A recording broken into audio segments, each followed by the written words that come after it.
On3 dropped a list of the 100 best players in college football, and five Texas Longhorns from your favorite football team made the list. Did they get it right? And did anybody get snubbed?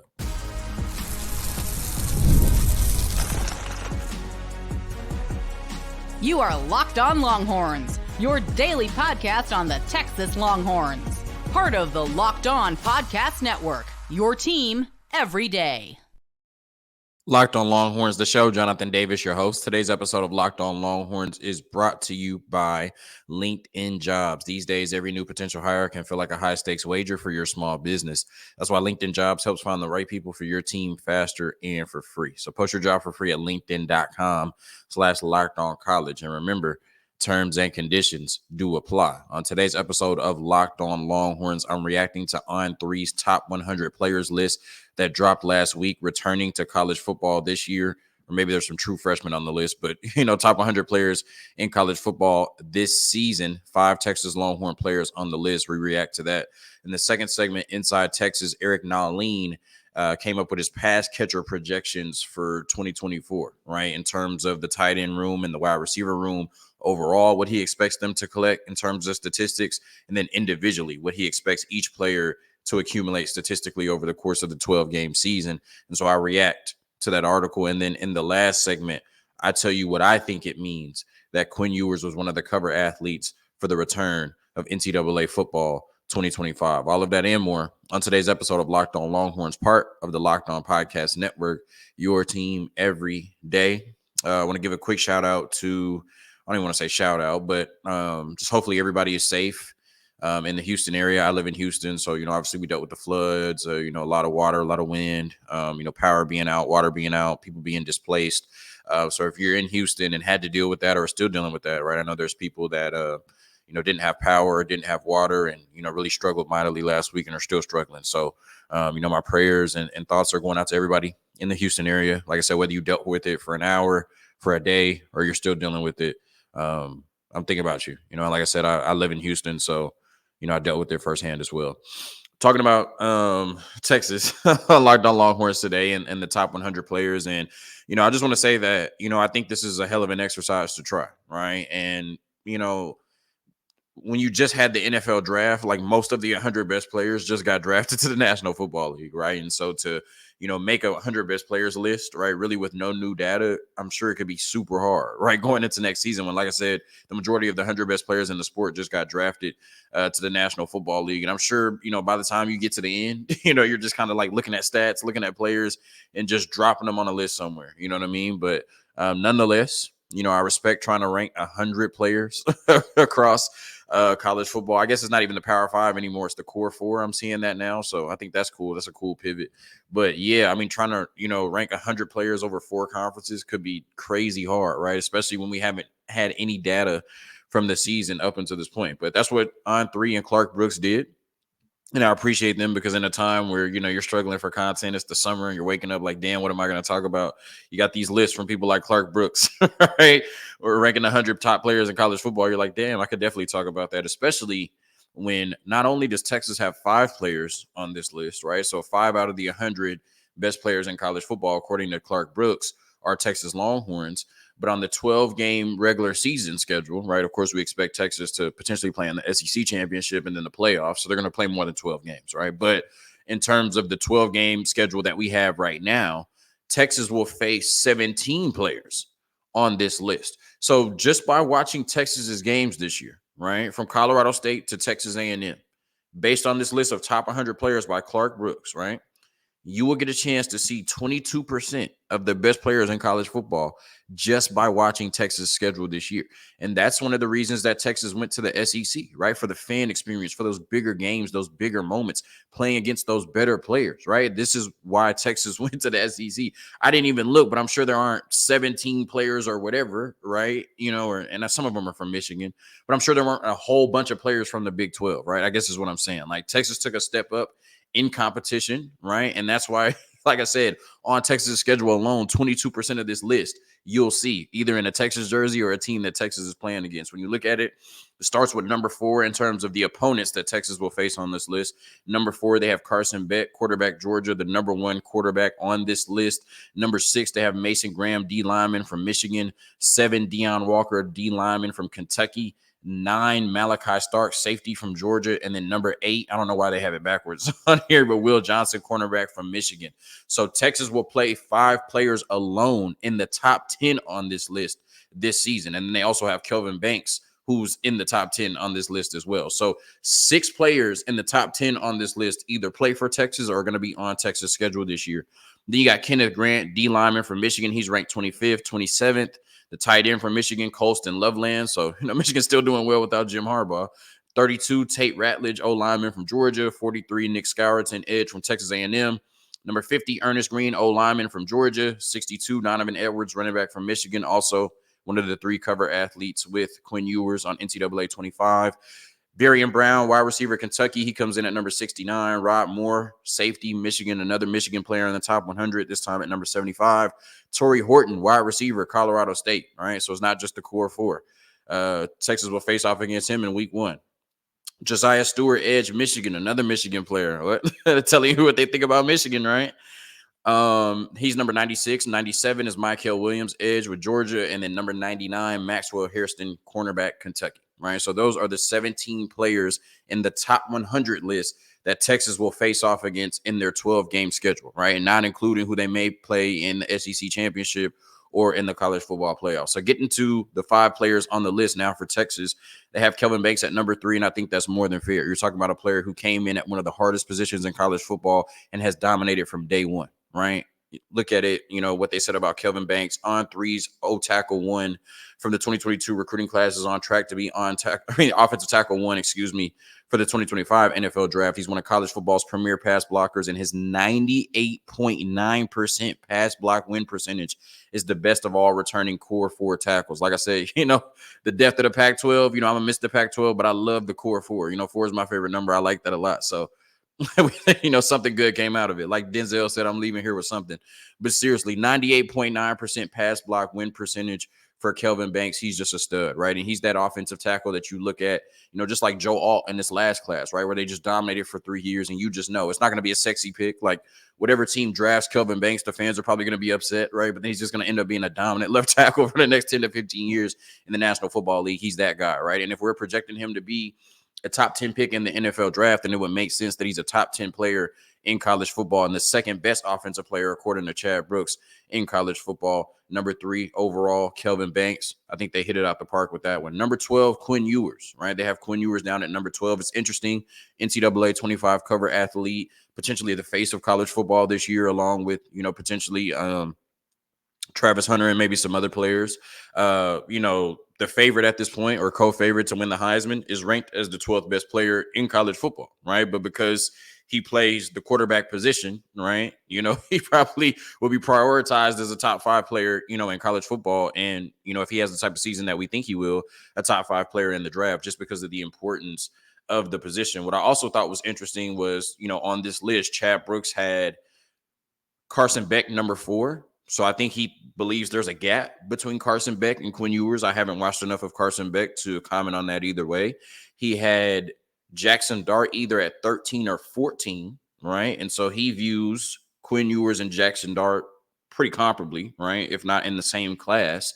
And then he had Shadur Sanders, who's the betting favorite to go number 1 overall in the draft. He had Shadur Sanders down at 26. So I thought it was really interesting how he ranked the quarterbacks and basically what he's saying, right? He thinks Carson Beck is a step above all the other quarterbacks in college football. He thinks Jackson Dart and Quinn Ewers are a lot closer than anybody else I've heard. And he's way lower on Shadur Sanders. I'm not sure if it's because of the Shadur Sanders villain role or like actual tape.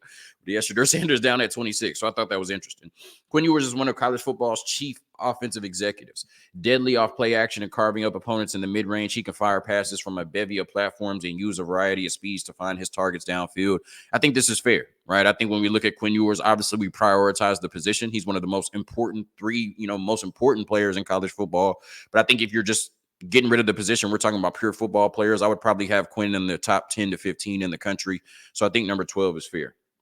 Isaiah Bond is the next Texas Longhorn on the list, wide receiver, Texas, ranking number 54. And I think this is a little bit low. Now, it's interesting with Isaiah Bond because I think he's never had more than like 670 yards in a season in his first 2 seasons at Alabama. And, obviously he had some very special moments. The Iron Bowl moment is obviously going to be at the top of the list. But I think also he had some other games, maybe because Jalen Milroe was his quarterback, but he had some other games where he was kind of just there, right? And so, who am I to say that it's crazy that Isaiah Bond is ranked number 54th in the entire college football landscape, right? But I do think this has to involve a little bit of projection, right? And there is no way that there are 53 players poised to have a better season than Isaiah Bond this year. I mean, you're talking about the number one wide receiver on potentially the number one offense in the country.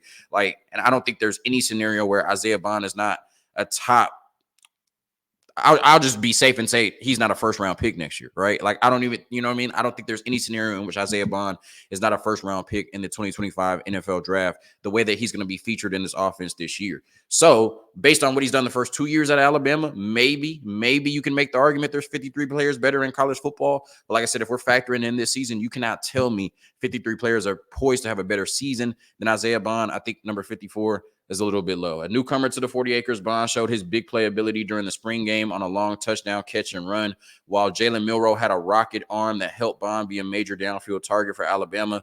Other opportunities were limited by Milroe using his athleticism to take the yards available.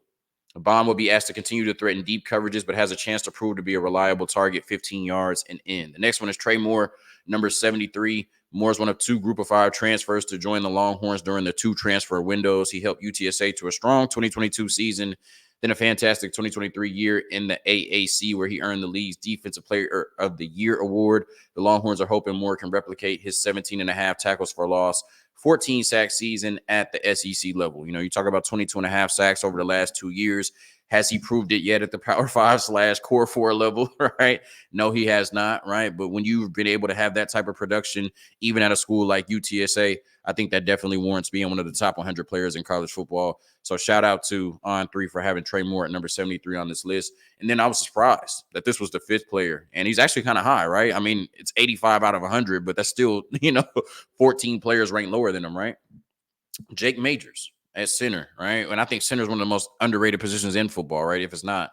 Majors is entering his 5th season in the program and has been a mainstay in the middle of the offensive line since the end of 2020. A veteran among other returning veterans on the O-line. Texas has a plus athlete at center who can screen off some of the sport's larger players with unique agility at 6'3" and 315 pounds. And he's always graded really well, right? I think there's a certain perception of Jake Majors because the interior offensive line hasn't always been great. And, we've heard rumors or reports that we've tried to replace Jake Majors every year, but all Jake Majors goes out and does every year is be one of the best centers in college football, grade really well on PFF, and be the quarterback of our offensive line, right? He's the leader of our offensive line, even if Kelvin Banks is the best player. So I thought it was super cool that he got some shine on the list like this, a top 100 player in college football.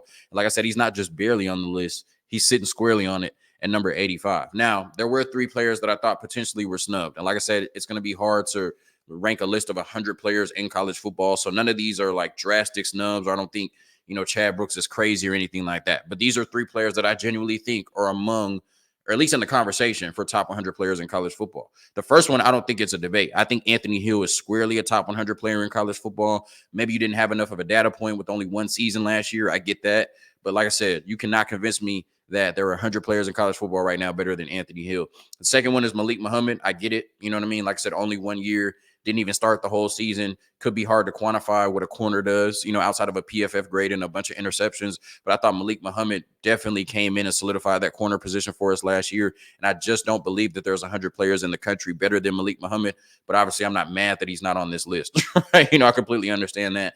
And then my third potential snub is Jaden Blue. I just don't think there's 100 players in the country better than Jaden Blue. But I absolutely understand why he's not on this list. But if you make another list after the season, based on what happens, he'll definitely be in the top 60. I wholeheartedly believe that. Quick word from our sponsors, and then we get into Eric Naleen's article on Inside Texas projecting pass catcher production for the Texas Longhorns in 2024. There's a lot of P's. I'm glad I said that well. Jeez. Today's episode of Locked On Longhorns is brought to you by FanDuel. It's winner take all in the NBA and NHL, and FanDuel is giving you a shot to bring home a big win of your own. Right now, new customers get $150 in bonus bets with any winning $5 bet. That's $150 to bet on spreads, money lines, player props, and more. Visit FanDuel.com/lockedon and make every playoff shot count.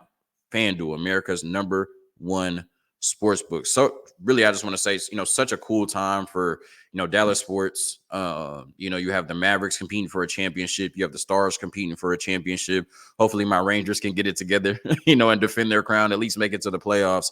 And who really cares about the Cowboys at this point? But really just such a special time for, DFW sports. Like I said, being able over the next few weeks to watch two major teams in the area compete for championships and immortality. Super cool to see that. All right. Now getting into the pass catcher projections. Like I said, this is another, exercise that you just try in the off season. Really doesn't mean a whole lot, and it's probably way harder to do than anybody would think. But I respect it, and it gives me something to come out here and talk about. So, shout out to Eric Nalene. I've said it a million times. Inside Texas, that whole staff, they do such great work. They do such a good job of, really bridging the gap between, us and our favorite football team. They make you feel like you're in the practice, you're at the scrimmages, you're in the locker room. They really just do such a good job of keeping us abreast, with our favorite football team that we might be overly passionate about, right? So when we look at it, they predicted the pass catching totals for the tight end room as a whole, the wide receiver room as a whole in 2024, and then each player, right? And so they said, like, aggregately, the tight end room will do this, and then individually, Gunnar Helm, Amari Niblack, et cetera, will do this. Same thing with the wide receiver position. So that's how the article was framed. That's how I'm going to discuss it. So starting with the tight end room in 2023, right? This was mostly, if not all, of the production came from JT Sanders and Gunnar Helm. But the tight end room in 2023 produced 60 catches for 880 yards and 4 touchdowns, right? I think, definitely solid production. You would expect more in terms of the touchdowns, especially with a player like Jatavian Sanders. But I think that's, solid production for sure, especially what you had, at running back and wide receiver. Now, Inside Texas, or Eric Nalene, is predicting that in 2024, all 3 of those metrics will increase, right? Even though you're losing a 4th-round pick or a player in Jatavian Sanders of that caliber, they're expecting the tight end room to be more productive in 2024, which makes sense, right? Steve Sarkisian is coming back. Quinn Ewers is coming back. He's going to be better, right? And you would expect the offense, especially with the talent that they brought in, to have a little bit more juice, even though you lost some of the best pass catchers in the country to the National Football League. So they're expecting the tight end room to go from 60 catches to 70 catches, from 880 yards to 970 yards, and 4 touchdowns to 6 touchdowns this season, right? Small incremental improvements, but improvements nonetheless, right? Especially losing a player of Jatavian Sanders' caliber. Their predictions individually: Gunnar Helm, 25 receptions, 325 yards, and 2 touchdowns.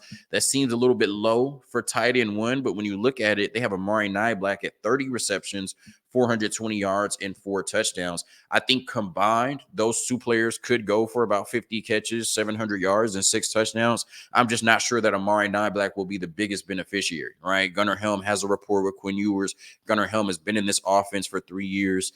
Amari Niblack may be the more athletic, the more mobile tight end, right? But I still think Gunnar Helm is a decent athlete himself. And like I said, I just think his seniority in this offense, with Quinn Ewers, being in this environment, for the last 3 years will give him the advantage. I think he'll be the number 1 tight end, but combined, I think, like I said, I could see them combining for 50, 60 catches, 700 yards, and about 6 touchdowns. What's interesting is he has Juan Davis going for 10 receptions, 150 yards, and 1 touchdown. And then Jordan Washington, the true freshman, going for 5 receptions and 75 yards. No mention of Spencer Shannon, no mention of Will Randall, which is also interesting.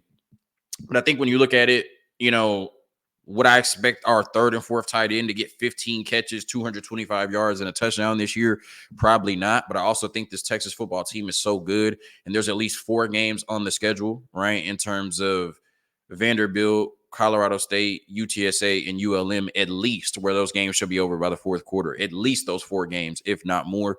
So there is an opportunity, especially when you have Arch Manning as your number 2 quarterback, where your secondary tight ends can get fed as well too. So I don't even think it's crazy. Like I said, if Texas goes out and plays Texas Longhorns football, they're going to have at least 4 to 5 games where the games are over by the fourth quarter. Juan Davis and Jordan Washington could come in and be a factor this season, albeit in garbage time. And then when you look at the wide receiver production in 2023, this was mostly from 3 NFL players, 182 receptions for 2,527 yards and 17 touchdowns. Of course, all of that really going to Jordan Whittington, Xavier Worthy, and Adonai Mitchell. But the projected wide receiver production in 2024, just like the tight end room, Eric Naleen expects to increase, right? He expects it to go from 182 receptions to 201 receptions, from 2,527 yards to 2,851 yards.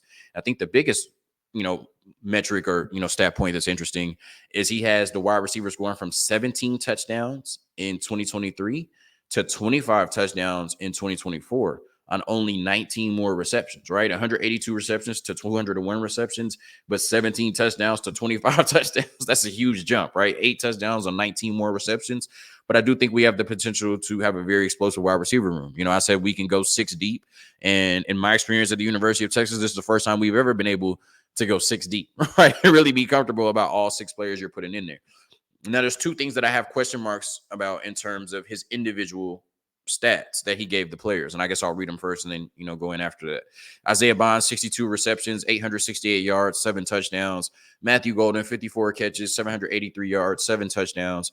DeAndre Moore, 25 receptions, 325 yards, 3 touchdowns. Jonte Cook, 25 receptions, 350 yards, 4 touchdowns. Ryan Wingo, 20 receptions, 300 yards, 3 touchdowns.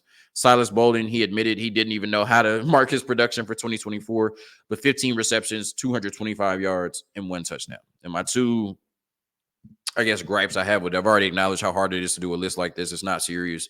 Eric Naleen was just getting some content off. I respect it, right? Like, I'm not, Like, I'm not holding him to these at all. I find it hard to believe that Isaiah Bond will not get 1,000 yards, right? Even in a 12-game schedule, right? Because he's not factoring in the SEC championship and then the college football playoffs, right? So I want to make sure, I'm clear about that. But I still think in a 12-game season, Isaiah Bond can get 1,000 yards. Like, in this offense, I've already mentioned there's going to be 4 games where the games will be over by the fourth quarter, probably because Isaiah Bond went crazy in some of the biggest moments. I mean, he's going to, go crazy. He had 2 75-yard touchdowns in the spring game, right? So that's 150 yards plus some other catches. He probably had almost 200 yards in the spring game, right? There's going to be some games where he goes crazy for 150 plus yards, maybe even 2 or 3 of them this season. And to get 1,000 yards in 12 games, you only have to average 83 yards per game, right? And I'm not poo-pooing 83 yards. That's a lot, right? Especially when we've seen some inconsistency in the passing offenses, in the past few years. Hopefully we don't see it this year. But I just think, number 1 wide receiver in the offense we're about to see this season. Yes, there are a lot of mouths to feed, and I understand why he spread it out that way. But I just don't see any scenario in which Isaiah Bond can't get 83 yards per game in this offense with this version of Quinn Ewers this season. Like I said, I think there's going to be 3 or 4 games where he goes for 150 plus, right? And then there's going to be games where, I don't know. But I think Isaiah Bond's going to get 1,000 yards. I'm probably overselling the point at this point. And then the last thing is I'll believe it when I see it, right? But we have no data at the University of Texas that tells us 6 wide receivers on this team will have at least 15 receptions and at least 200 yards. We have not seen any data that tells us that. Now, we have never been in this position where I felt like we could go 6, maybe even 7 deep in the wide receiver room, so that could change things.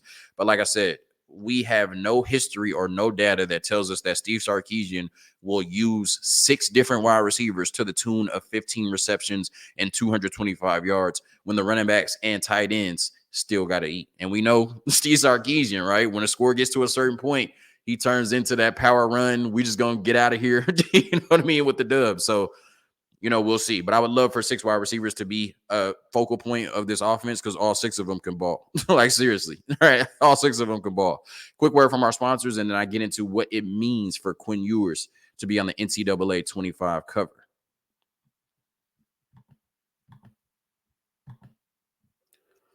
Today's episode of Locked On Longhorns brought to you by LinkedIn Jobs. When you're hiring for your small business, you want to find quality professionals that are right for the role. That's why you have to check out LinkedIn Jobs. LinkedIn Jobs has the tools to help find the right professionals for your team faster and for free. LinkedIn isn't just a job board. LinkedIn helps you hire professionals you can't find anywhere else, even those who aren't actively searching for a new job but might be open to the perfect role.